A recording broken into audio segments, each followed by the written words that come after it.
બોટાદના ખાખોઈ ગામે હત્યાની ઘટના બની છે। સમાચાર સામે આવી રહ્યા છે, હત્યા કરવામાં આવી છે। સમગ્ર મામલે પોલીસે તપાસનો દોર શરૂ કર્યો છે। તો બોટાદના ખાખોઈ ગામે હત્યા કરવામાં આવી। આ સાથે કાકા સાગરીતો સાથે મળી અને ભત્રીજાને મોતને ઘાટ ઉતાર્યો છે। તો ભત્રીજાની હત્યા કરવામાં આવી। જમીન વિવાદને લઈને ભત્રીજાનું અપહરણ કર્યું હતું। તો બીજી તરફ ભત્રીજાને ગામના પાદરે લઈ જઈ અને હત્યા કરી છે। પાડિયાદ પોલીસે હત્યાને લઈને તપાસનો દોર શરૂ કર્યો છે। સમગ્ર મામલે હાલ તપાસ હાથ ધરાઈ છે। તો કાકા સાગરીતો સાથે મળી હત્યા કરી છે, ભત્રીજાને મોતને ઘાટ ઉતાર્યો છે।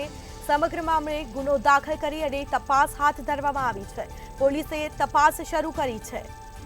તો જમીન વિવાદને લઈને ભત્રીજાનું અપહરણ કરવામાં આવ્યું હતું।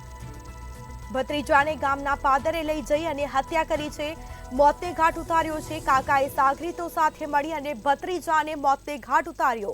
આ ઘટના છે બોટાદના ખાખોઈ ગામની, જેમાં ભત્રીજાની હત્યા કરવામાં આવી છે। તો કાકાએ સાગરીતો સાથે મળી અને ભત્રીજાની હત્યા કરી છે। તો જમીન વિવાદને લઈને ભત્રીજાનું અપહરણ કરવામાં આવ્યું હતું।